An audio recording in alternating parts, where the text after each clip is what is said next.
네, 미국 민주당 전당대회가 공식적으로 개막을 했습니다. 힐러리 클린턴을 대통령 후보로 공식 선출할 것으로 보이는데요. 그런데 경선 편파 관리 등이 폭로되면서 출발부터 시끄럽습니다. 네, 민주당 전당대회 첫째 날 어떤 일들이 있었는지 돌아보고 관전 포인트를 짚어보겠습니다. 네. 국립외교원 미주연구부 민정훈 교수와 김지윤 아산정책연구원 연구위원 모셨습니다. 어서 오십시오. 네, 반갑습니다. 공화당에 이어서 이제 민주당 전당대회가 시작이 됐는데요. 제가 볼 때는 그 예상에서는 공화당과는 달리 민주당은 좀 조용하게 가지 않을까 생각이 들었었는데 역시나 첫날부터 굉장히 시끄럽습니다. 이게 보니까 상당히 분위기가 좋아 보이지 않는데 일단은 샌더스 지지자들하고 힐러리 클린턴 지지자가 부딪히고 있는 건데요. 이 상황을 어떻게 보셨습니까? 교수님께서는. 일단 이 상황에 대해서 사실은 좀 예상치 못했던 그 어떤 상황이라고 생각을 했었는데요. 이에 관해서는 최근에 위키리스크가 어떤 샌더스 비방 이메일을 폭로하면서 클린턴 후보의 어떤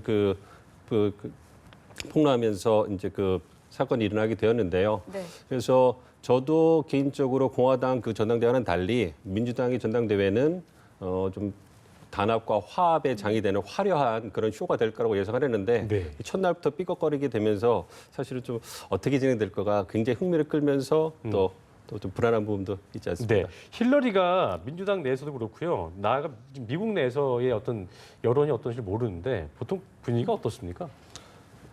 클린턴 후보와 하면은 그 미국 내에서 긍정적인 이미지와 어떤 긍정적인 부분과 그 부정적인 부분이 교차한다고 할 수 있겠는데요. 네네. 일단 클린턴 후보하면 가장 먼저 떠오르는 긍정적인 단어는 풍부한 국정 경험입니다. 국정 경험. 즉, 퍼스트 레이디였고 뉴욕주 상원의원이었고 그리고 오바마 1기 국무장관을 함으로써 약 20년간 그 워싱턴 주리 정치의 핵심에 서 있었는데요. 특히 외교와 어떤 그 국가안보 부분에서는 그 트럼프 후보에 비해서 클린턴 후보가 확실한 비교를 가지고 있고요. 또한 민주당 주류로서 진보 진영에 폭넓은 지지를 얻고 있고 또한 히스패닉을 포함한 소수 민족의 어떤 폭넓은 지지를 얻고 있습니다. 네. 반면에 클린턴 후보가 참신성과 개혁성이 부족하다는 약점을 가지고 있는데요. 이것은 조금 전에 말씀드렸던 약 20년간 주류 정치의 핵심에 서 있다는 점. 그로 인해서 어떤 유권자들이 식상하다는 점에서 온다고 할 수 있는데요. 여기에다가 클린턴 후보가 부자, 특권층, 부정적 이미지까지 더 씌워지면서 최근에 클린턴 후보에 대한 그 부정적 비호감도 부정적 이미지가 60%까지 이렇게 상회하는 그런 결과까지 나왔습니다. 그리고 클린턴 후보가 어떤 부정직하고 신뢰할 수 없다는 그런 이미지를 갖게 만든 그 중요한 그 사건들이 2012년의 벤가지 사건과 어떤 사설 이메일 파문인데요. 이 이메일 파문에 대해서 FBI가 불기소 권고를 하고 이를 법무부가 받아들여서 일단락됐다고 보였는데 이에 대한 여론이 부정적인 여론이 더 우세하면서 여전히 클린턴 후보에게 약점으로 작용하고 있습니다. 거기에다가 이제 위키리스크가 폭로한 어떤 샌더스 비방 그 사건 때문에 이메일 사건 때문에 어떤 클린턴 후보에 대한 어떤 부정적 이미지가 더 상승이 되지 않나 생각을 합니다. 그래서 클린턴 후보가 앞으로 자신에 대한 부정적 이미지와 어떤 피로감을 어떻게 극복할지 주목이 됩니다. 네, 박사님, 이 이메일 폭로 사건과 관련해서 힐러리 캠프는 트럼프를 도우려는 러시아가 배후에 있다 이렇게 주장을 하고 있는데요. 어떻게 보십니까? 네, 지난 일요일에 이제 힐러리 클린턴 측의 이제 캠프 매니저인 로비 무기 나와서 인터뷰를 했습니다. 그래서 아마도 이제 이 러시아 해커들의 소행이고 이거는 이제 트럼프를 도우려는 것이다.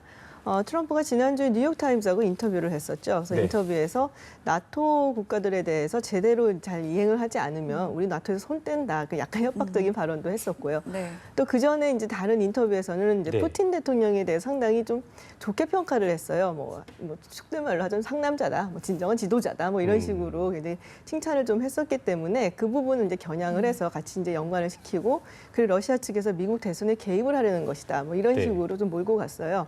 근데 글쎄 소련 연방이 지금 해체된 지 오래됐지만 사실 미국 사람들이 아직도 러시아에 대해서는 좀 알레르기적인 그런 반응이 좀 있습니다. 그래서 네. 그 부분을 좀 이야기를 한 것 같고 FBI 측에서 봤을 때도 러시아 측의 이제 해커들의 소행인 것이 조금 보인다라는 이제 그런 논지의 얘기를 좀 하고 있고요. 그리고 여러 이제 전문가들의 의견에 따르면은 정황들을 보면은 러시아 측이 맞는데 글쎄 러시아 정부가 직접적으로 개입한지는 잘 모르겠다라는 의견이고 네. 근데 사실상 이메일 계정 해킹하는 것은 사실 러시아 측의 아주 전형적인 수법이기도 하고요. 아, 그렇습니까? 네, 그리고 예. 이제 이걸 이제 사실 몇 달 전부터 진행을 해왔다고 해요. 근데 이게 원래는 이제 힐러리 클린턴을 어떻게 좀 해보려는 것라기보다는 도널드 트럼프가 도대체 어떤 인물인지 몰라서 사실은 시작을 했는데 결과적으로는 클린턴한테 좀 악재로 작용을 하고 있죠. 그렇습니다. 네. 근데 이게 보면은 어쨌든 파문을 좀 확산하는 거를 차단을 해야 될 텐데 제가 볼 때는 아까도 좀 저희가 그 도입 부분에 말씀드렸습니다만 이게 약간 어떤 의주 마케팅식의 어떤 그 전략인 건지 아니면 정말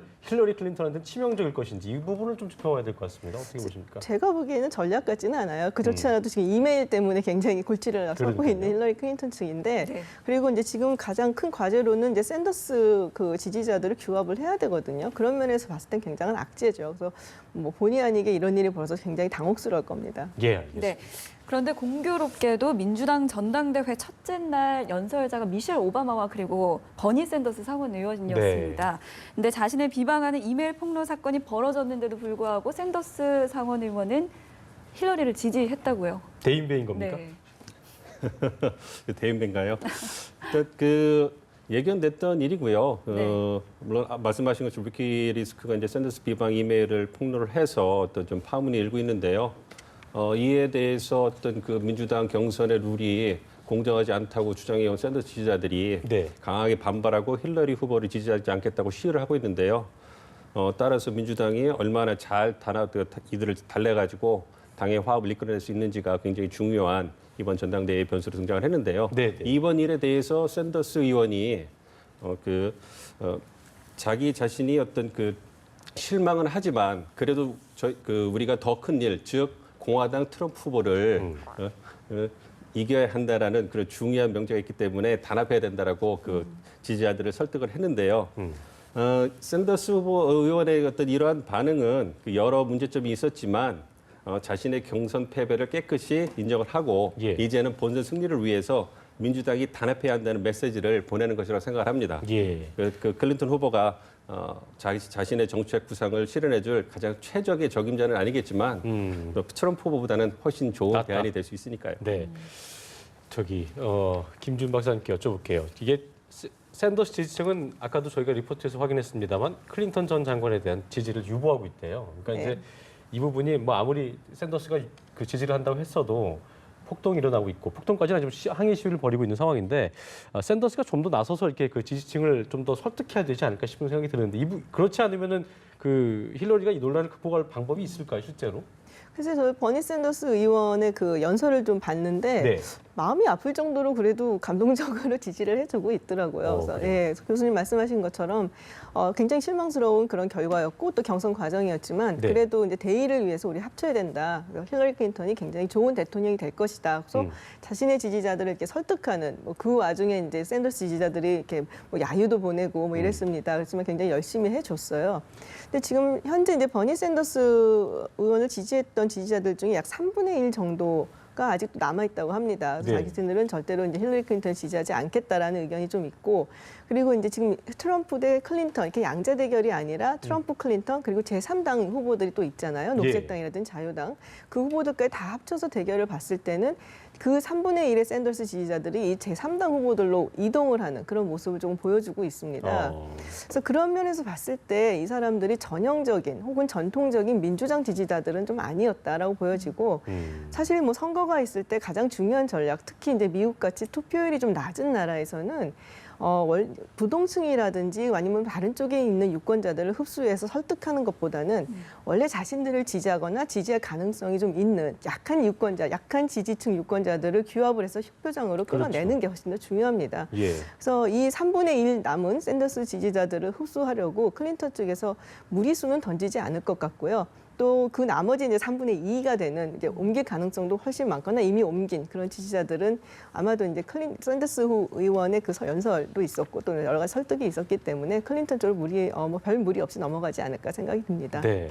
네, 뭐 그래도 이번 사건으로 전당대회를 도약과 또 화합의 계기로 만들려던 힐러리의 계획에는 좀 차질이 빚어지는 거 아닐까요?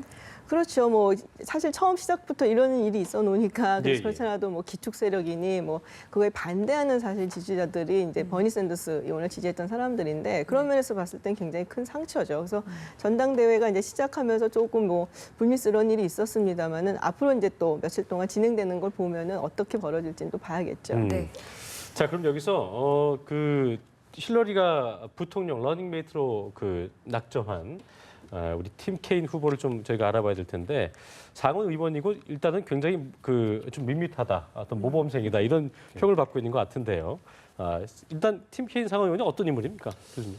예, 그 팀 케인 상원의원은 그 변호사하고 대학 교수를 지냈고 그리고 버지니아 주도 리치몬드 네. 시장을 거쳐서 버지니아 주지사 그리고 2013년 연방 상원의원까지 당선된 그 중도 성향의 민주당 중도 성향의 어떤 중진 정치인인데요. 예, 예. 말씀하신 것처럼 어떤 그 팀 케인 그 상원의원을 그 클린턴 후보가 그 선택한 것은 다소 밋밋하고 너무 안정과 결속을 다지기 위한 포석이 아니냐 예. 이런 분석이 지배적입니다. 네, 그렇군요. 그리고 또한 그 케인 의원이 그 노동자 가정 출신의 그 백인 남성이기 때문에 아시다시피 클린턴 그 후보가 가장 약점으로 그 지지층에서 약점으로 그 생각되는 예. 어떤 그 저소득 백인 남성들의 표를 이끌어오는데 더 도움이 되지 않을까 이런 고려도 있었던 것 같고요. 네. 그리고 어떤 그 케인 의원이 그 유창한 스페인어를 구사를 합니다. 그래서 어떤 히스패닉 즉 중남미계의 어떤 표심을 확보하는 데 도움이 좀 될 거라고 생각을 하고요.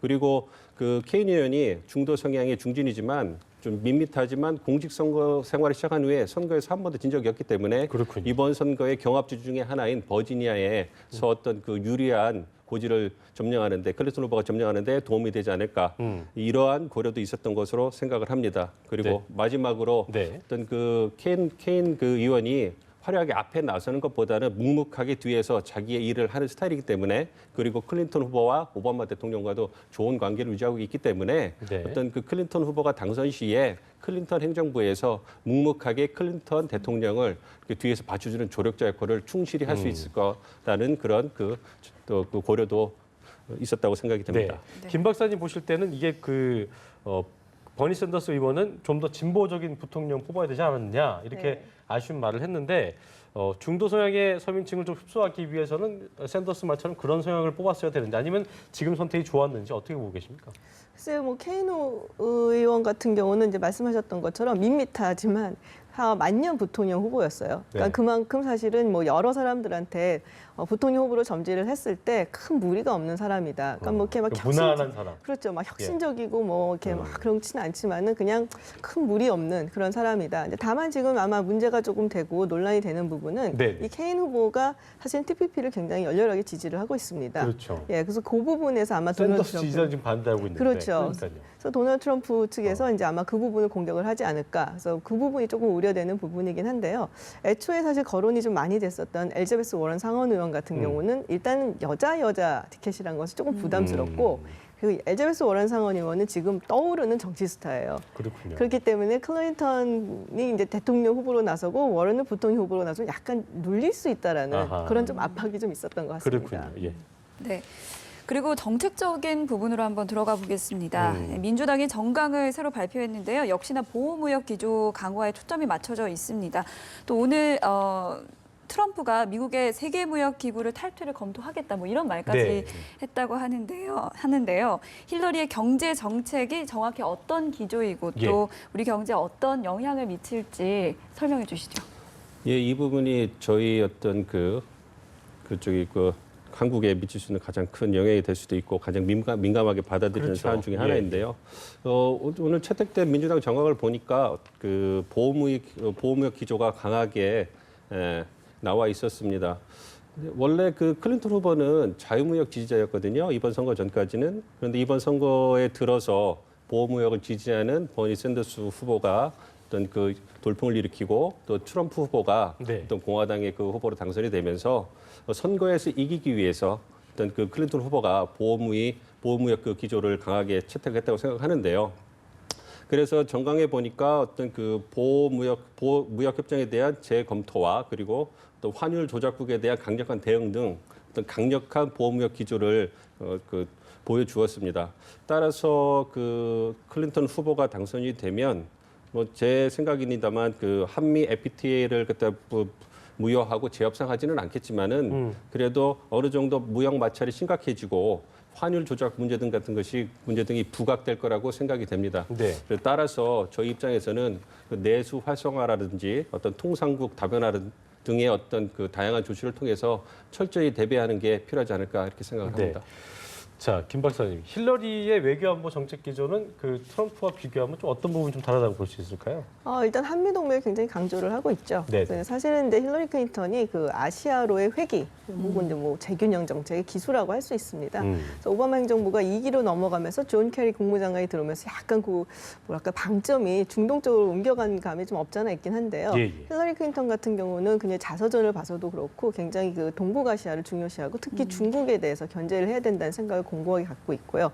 그런 면에서 보면은 이제 중국이 지금 군사적으로나 경제적으로나 부상을 하고 있는데 이거를 이제 한미 동맹 그리고 미일 동맹을 강화해서 가장 추구하는 것은 한미일 삼각 동맹이긴 합니다만은 그래서 한국과 일본이 굉장히 중요한 동맹 국가예요. 그래서 그런 면에서 이제 동맹을 굉장히 중요시하고 사실 그 부분에 대해서는 제가 보기에는 뭐 민주당이나 또 공화당 측의 어떤 외교 분야에서 전문가들이 크게 의견을 달리하지는 않을 거라고 봅니다. 이제 다만 이제 트럼프가 뭐 이런 식으로 하면은 우리 뭐 방위비 분담 올려야 되고 방위 분담 올리는 거 동의를 하지 않으면은 미군 철수하고 뭐 혹시 그것도 싫으면 니들이 알아서 핵무장해서 뭐 알아서 보호를 하든지 뭐 이런 식의 논지를 펴는 사람은 사실 별로 없거든요. 그래서 그 부분을 이제 같이 부각을 시키면서 이렇게 대립된다라고 얘기를 하고 싶었던 것 같고요.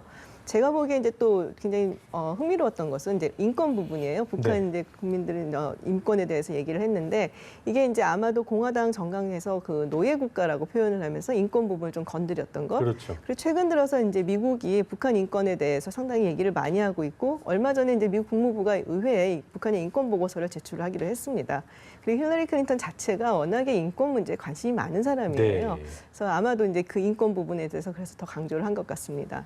알겠습니다. 네, 그리고 이 트럼프의 지지도가 오른 것은 딸 이방카의 역할도 참 컸다는 그런 시각도 있는데요. 그렇습니다. 민주당에서는 전당대회 마지막 날에 힐러리 딸 첼시가 연단에 오를 예정인데 첼시 클린턴은 어떻습니까? 뭐 힐러리 대권 가도에 영향을 줄 수 있을 거라고 보십니까?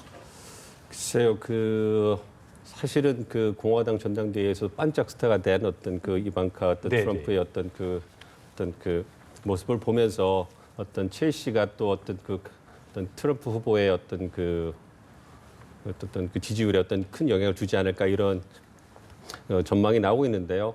제 개인적으로 생각할 때는 뭐 그렇게 큰 영향을 미치지는 않을 거라고 생각을 합니다. 어떤 그 반짝 스타가 돼서 어떤 그 이름을 떨치긴 하겠지만 기본적으로 제가 생각할 때 미국 전당대회에서 어떤 가족을 보여주고 가족의 어떤 연설을 나서는 것은 이 대통령 후보가 전통적인 미국에서 중시하는 가치, 어떤 가족의 가치를 중시한다는 것을 확인시켜주고 그것을 강조하기 위함이라고 생각을 하거든요.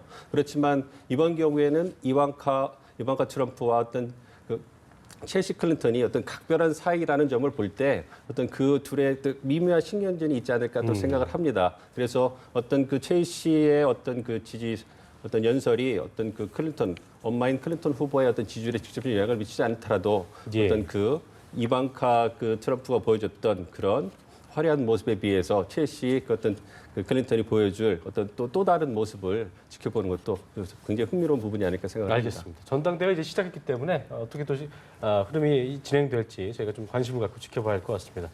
자, 지금까지 국립외교원 미주연구부의 민정 교수 그리고 아산정책연구원의 김준 박사와 함께했습니다. 오늘 말씀 고맙습니다. 고맙습니다.